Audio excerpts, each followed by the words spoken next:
ये सर ये इस पे लिखा हुआ है, ये प्लॉट नंबर, ये रजिस्ट्री तो नहीं है किसी की? नहीं नहीं, ये है जी, किसी कोई कंपनी थी, अच्छा उसने लोगों से पैसे इकट्ठे किए थे, ये फॉर्म है एक किस्म का, अच्छा अच्छा अच्छा अच्छा। वो भागी, ओह अच्छा। वो गई भाग, हाँ गरीबों हाँ के पैसे लेके। हाँ अब ये स्टॉक उनके पास इकट्ठा हुआ था, हाँ ये हाँ कम हाँ। से कम 500 टन माल था।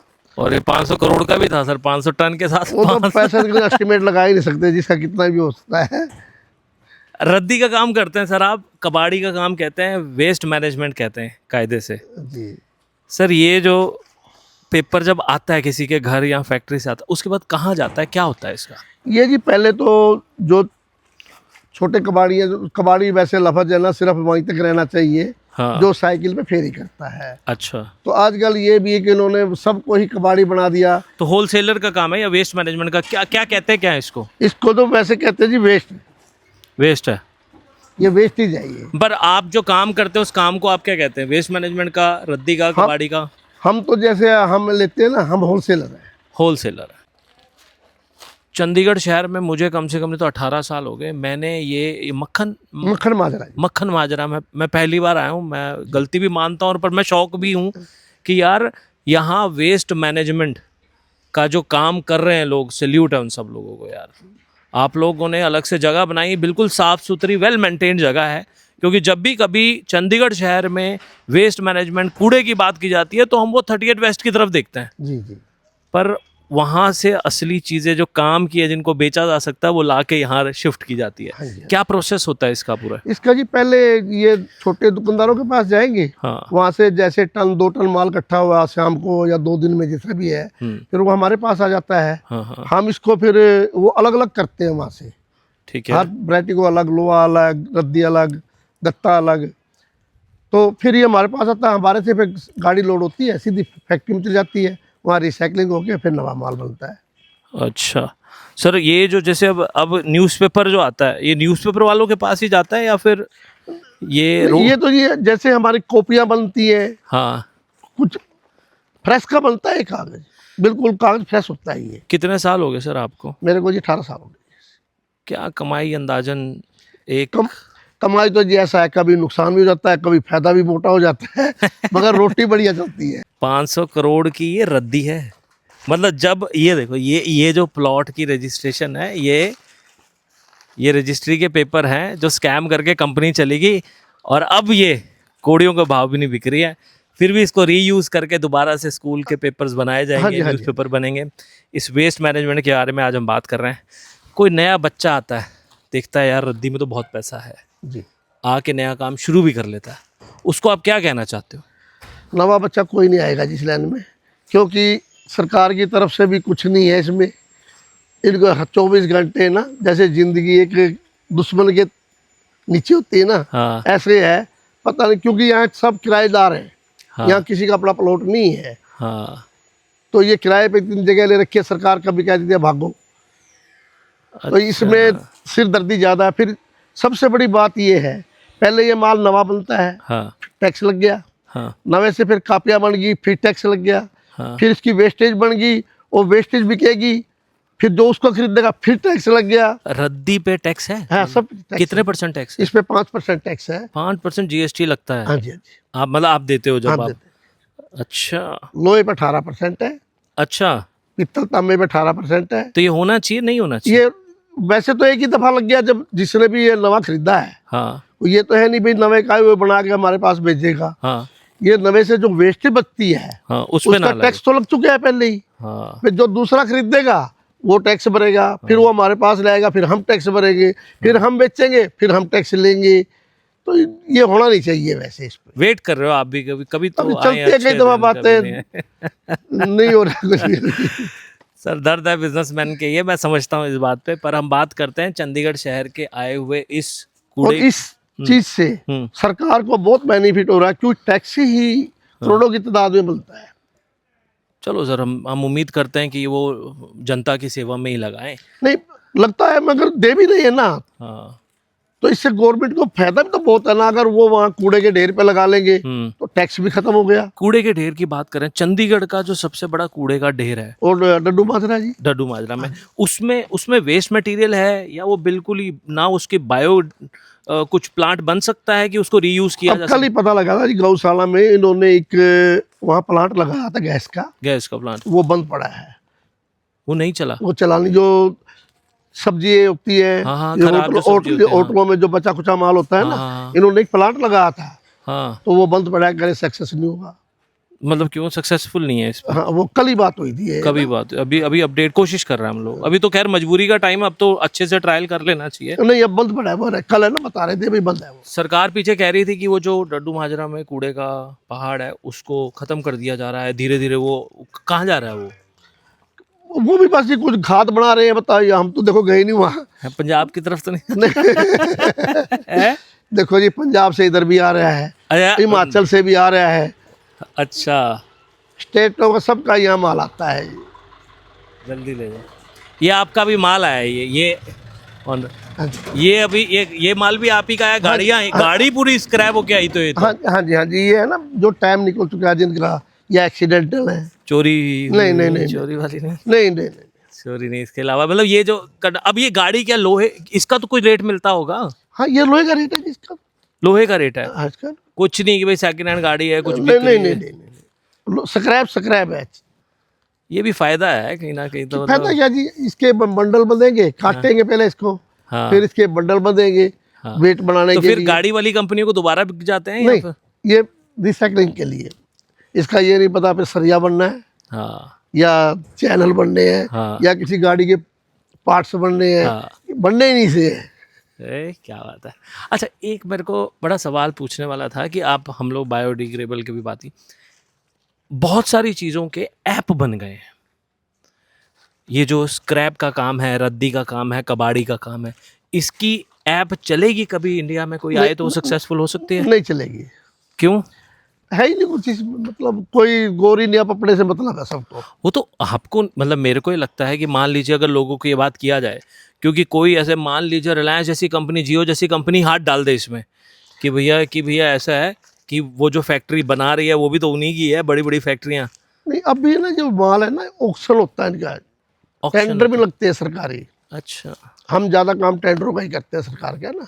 तो अगर कोई, मतलब आप लोगों के पास कोई अच्छा आइडिया है जो ऐसे होलसेलर जो स्क्रैप का काम करे, इन्हीं की हेल्प कर दे, आप लोग भी वेलकम हो। एक बार आपको आइडिया हो तो आप शेयर तो कर ही ऐसा सकते जी हैं। कोई तो नहीं, सिर्फ इसमें तो यही है भाई, इसका जो पुराना माल का अगर टैक्स हटा दे, हाँ। क्योंकि अब 500 गज से माल ले आना है उठा के, हाँ, 500 मीटर से गाड़ी ले आनी है उठा हाँ, के, हाँ। टैक्स सारे रोक लेते हैं, लाओ जी बिल।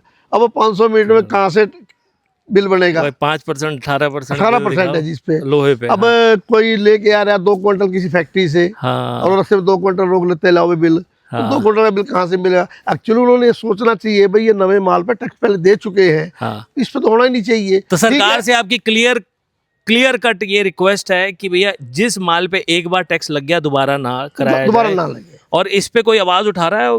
आवाज कई दफा उठाई है जी, सबसे बात राघव जी होती को है। बोलो, उनकी बात, राघव चड्डा जी की बात सारे सुन रहे हैं वहाँ, वो टेंशन ले रहे हैं एयरपोर्ट की, ये स्क्रैप वालों की भी बात सुने जरा। वो तो है ना जी, अब बेचारे पार्टी से निकाल दी उनको, तो क्या कहना। चारे तो नहीं लग रहे सर मुझे तो वो नहीं, बंदे बहुत बढ़िया हैं। नहीं, बंदे सारे ही बढ़िया देखो, हैं सर, हम डरते, 100 हम रुपए खुद का बड़ा डरते हैं। जो 100 रुपए का समोसा 10 रुपए में ला दिया, और इससे बढ़िया क्या है? तो हम उसको पर 18 भी खत्म करें, ये जो 18 लोहे पे दोबारा आप कह रहे हैं टैक्स, इसको भी खत्म किया। अगर ये हो जाए ना जी, फिर तो है ना चोर बाजारी खत्म हो जाएगी। अच्छा, हम ये भी नहीं कहते 18% जैसे लग रहा है ना, हाँ। ये होलसेलर पे लगा दे, होलसेलर पे लगा, मतलब माल यहाँ तक पहुंचे, यहाँ तक पहुंचे, आगे लगा दे, टैक्स दो, कोई बात नहीं। अच्छा, फैक्ट्री में लगा दे जहाँ ये तैयार होता है ना, हाँ। 5% हमारे से ले ले, हाँ। 13% जब वो हाँ। पे करे, 13 और 5 18। कभी ये मुद्दा कभी ये कई दफा दिल्ली उठाया जी, हाँ। सीतारामन की उसमें भी गई है, हाँ, बेटा भी गया था उनकी मीटिंग में, हाँ, हाँ, हाँ। तो कोई खास बात नहीं है। कोई नहीं सर, फाइट करते रहना चाहिए, लंबी गेम है। जब आप आए थे स्क्रैप का जब चंडीगढ़ में आई थिंक तब तो पहाड़ भी नहीं होगा ये, जब तो पहाड़ भी नहीं था जी। तब कैसा माहौल था और तब आप क्या सबसे पहला काम आपने क्या शुरू किया था? चंडीगढ़ में आने के बाद तो मैंने यही किया था जी पहले तो। सबसे पहला काम हाँ, तो आप होलसेलर थे, रिटेलर थे? मैं होलसेलर ही था जी शुरू से। शुरू से ही? हाँ जी। तो आपकी फैक्ट्री वालों के साथ कनेक्शन थे या बनाए आपने? ये आगे बढ़ते हैं जिसके पास गुड़ो कहते हैं जी, गुड़ों का मक्खी अपने आप आ जाएगी, माल होना चाहिए, फैक्ट्री वाले अपने आप ही आ जाएंगे, भाई माल भेजो। ये बिजनेस की लाइन है, गुड़ है तो मक्खियां आ जाएंगी। आप काम शुरू करो और अच्छे तरीके से करो, कस्टमर लोग B2B वाले अपने आप आपके पास आएंगे। कितनी बढ़िया बात की है। फिर जब आपने काम शुरू किया चंडीगढ़ में, कभी आपका नहीं हुआ यार ये ज़्यादा पैसे नहीं दे रहा या दे रहा है, शुरू से ठीक था? नहीं, इसमें ऐसा है जी, अपना आ जाते लेबर ने काम करना होता है, लेबर भी खुश है, ना कोई वजन का काम है, और हम भी खुश हैं, मैं सबकी रोटी रोजगार चल रहा है परमात्मा की यही दया से। इकोनॉमी सर, यही अच्छी बात भी ये है। ठीक है जी, ठीक है। अच्छा, जैसे किसी ने अगर आपके पास घर से बहुत सारा माल ले लिया, अब उन्होंने आपके पास फ़ोन करके डायरेक्टली यहाँ आ सकते हैं कि नहीं, भाई हम नहीं लेंगे, आप लेंगे ही नहीं? नहीं, क्योंकि उसका ये नहीं पता ना चोरी का है या कैसा है। अब दुकानदार को तो पता है भाई दुकानदार है, अगर घर का किसी का चोरी करके ले आया, दिन में 100 ग्राहक आ गए, 20 चोरी के निकले, कहाँ बैठे रहेंगे थाने में। ये इन चीज़ों को तो ध्यान रखना ही चाहिए। ये कितना माल पड़ा होगा? ये कितना है? ये इस टाइम 2 गाड़ी है, 2 गाड़ी? 2 गाड़ी है, 2 गाड़ी मतलब 25-30 टन माल है ये। 25-30 टन माल कितने का होगा? ये हैगा जिस टाइम 30 टन 45, ये होगा 6-7 लाख रुपए का है। भाई साहब 6-7 लाख रुपए पड़े हुए हैं। वैसे तो हर बिजनेसमैन के ये दर्द हैं। उधारियों का सीन इसमें भी चलता है, उधारी वगैरह इसमें बहुत ज्यादा है। स्क्रैप के काम में? स्क्रैप में एडवांस पैसे जाते हैं जी, लाखों के सामने जाते हैं। हाँ, क्योंकि रद्दी वाला तो आपसे घरों में तो पहुंच गया क्या है सामान का, फिर आप उधार कैसे चल? हमारे को उधार नहीं मिलता, हमारे से एडवांस पैसे जाते हैं। हाँ, कि वही आया है तो एडवांस ये साथ के साथ सामान दो, उल्टा रिवर्स शॉपिंग चल रही है। पहले तो ये है ना भाई, चलो माल लेके पैसे देने होते हैं। हाँ, ऐसा नहीं है। हाँ। पहले जिसकी दुकान है वो कहेगा मेरे को 2 लाख एडवांस दो। तो आपने अपने कितने 40 साल हो गए आपको बिजनेस करते हुए, आपने उधार वालों से पैसे लेने का क्या फॉर्मूला रखा है? क्या तरीका आपको लगता है? कोई तरीका नहीं है, जब तक माल दे रहा है, आ रहा है, उसके बाद कलम काटा मार देते हैं। ना वो आता ना मांगते। अच्छा, मतलब ये आप रिस्क लेके चलते हो? ये रिस्क है सारा। बिजनेस का नाम ही रिस्क है। बिजनेस से सीखा हुआ आपका लेसन जो आप अपने बेटे को सिखाया और आप सारी दुनिया को सिखाना चाहते हो, अगर बिजनेसमैन बनना है तो ये बात पल्ले बांध लो। जो दे दिया ना जी किसी को उधार में, हाँ। उसको भूल जाओ, अच्छा, भाई ये आएगा, उसी दिन उसको दो, तो यही सोच के दो वापस नहीं आने। हाँ। उससे आपके रिलेशन भी बने रहेंगे, हाँ। आवागमन भी रह जाएगा। अगर मांगोगे तो फिर आपने पता ही है लड़ाई भी होनी है, फिर उसने ब्लेम भी लगाने हैं। बिजनेस का कोई लेसन कि बिजनेस तरक्की कैसे की आपने, आप जो बाकियों को बताना चाहोगे? ये तो जी अपनी मेहनत है। मेहनत है। हाँ, जितनी मेहनत करोगे उतनी तरक्की मिलेगी। अगर सोचे हम घर पे बैठ के करें कुछ नहीं और भगवान हमारे आगे बोरे की एक बोरी भर के नोटों की डाल जाओ तो डाल के नहीं जाएगा, आगे हाथ पल्ला तो जरूर लाना पड़ेगा। सर, आपने अपने बिजनेस से क्या सीखा है? हमारा तो यही है जी, बिजनेस चाहे कोई भी है, ये ना छोटा होता ना बड़ा होता, जहाँ से रोटी परमात्मा देता है ना वही बड़ा होता है। चाहे कोई काम कर लो, जहाँ से आपका पेट भर गया, आपका परिवार का पेट भर गया, समझ लो वही सबसे बड़ा काम है। कभी आपने भी डाउनफॉल देखा होगा, कभी ऐसा होता है काम करते करते मन रच जाता है या आप कहते हैं यार अब नहीं और नहीं होता, कभी ऐसा टाइम आया? ऐसा नहीं है, ऐसा है किसी के भी इंसान, कोई भी बिजनेसमैन है, कोई भी लाइन है, चाहे हाँ। ऐसा कोई नहीं कहेगा हाँ। आज उसके पास करोड़ रुपया है, हाँ। फिर कहेगा मेरे पास 10 करोड़ हो जाए, जब 10 करोड़ हो जाएगा फिर कहेगा 100 करोड़ हो जाए, जब 100 करोड़ हो जाएगा कहेगा मैं रिलायंस ही खरीद लूँ यार।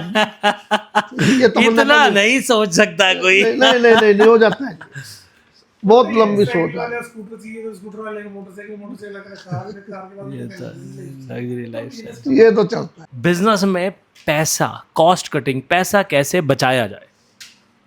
बिजनेस में कैसे बचाया जाए?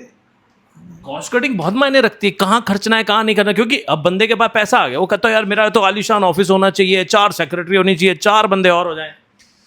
बिजनेस में तो यही है, जो खुद मेहनत करेगा, जितना पैसा कम से कम खर्च करेगा वही प्रॉफिट में रहेगा। वो अगर एक काम के लिए 2 एम्प्लॉयज़ रखेगा या फिर 2 एम्प्लॉयज़ के लिए 4 एम्प्लॉयज़ रखेगा तो घाटे में रहेगा। हमारे काम में तो तो आप ये कहते हो कि खुद ही करने की कोशिश करो। कारण क्या है, बड़ी कंपनी है जिसे हर काम के लिए उनके पास अलग से एम्प्लॉयज़ होता है। हमारे काम में ऐसा नहीं होता, हमें कई काम तो खुद ही करने पड़ते हैं। जैसे फॉर एग्जांपल फोरमैन का, सुपरवाइजर का, हमें खुद ही देखना पड़ता है अपना बिजनेस।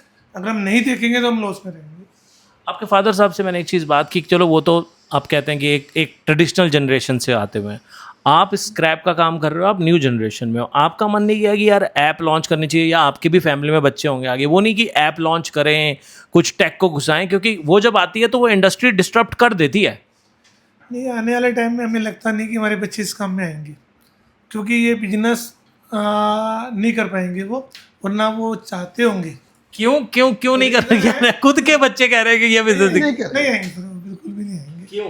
क्योंकि एक्चुअल में क्या है, इसमें बहुत मेहनत है। और बच्चे मेहनती नहीं है क्या? बच्चे मेहनती है, पर बच्चों को इज्जत आज नहीं की है इस डेट काम में में। इस काम में थोड़ा रिस्पेक्ट सा नहीं है, इज्जत नहीं है। 2 पैसे का आदमी आगे ना, चाहे आप 100 करोड़ के मालिक हैं, और 2 पैसे का आदमी आके कहेगा अरे कबाड़ी क्या है, बैठ खड़ा हो, ये है। सिर्फ एक सिपाही आगे रो मार देता है, उसको ये नहीं पता भाई इसके पास 100 करोड़ है, 500 करोड़ है, वो कह देता है काला से पकड़े चलो कबाड़ी है तुम तो, क्या है इज्जत। इसलिए कोई बच्चा नहीं आएगा। वैसे भी हर बंदा ना, बच्चा आज की डेट में लाइन चेंज ही करता है। जो फादर काम करता है वो बच्चा करते ही नहीं। चलो ये बात बड़ी कायदे की है। आपके बच्चे पढ़ रहे हैं अभी, कहाँ पढ़ रहे हैं? मेरी बेटी तो SD कॉलेज में पढ़ रही है, अच्छा, और मेरा बेटा +1 में सेंट कबीर में। क्या तो उसको आगे पढ़ाई बाहर भेजोगे या यहीं पे? मेरी बेटी CA कर रही है। ये भाई 500 करोड़ संभालने के लिए बच्चे भी तो चाहिए सीए। ठीक है सर, मैं उम्मीद करता हूँ नए बच्चे आपसे बहुत कुछ सीखेंगे। आपकी बड़ी एक छोटी सी रिक्वेस्ट है, मेरी टीम ने भी किया, मेरे को बड़ा अच्छा लगा। और मेरे ख्याल से कोई काम बड़ा छोटा नहीं होता, ये आज का लेसन है। काम करने वाला चाहिए, सही नीयत के साथ करो, मेहनत के साथ करो, एंजॉय करते रहो। थैंक यू जी, थैंक यू सो मच।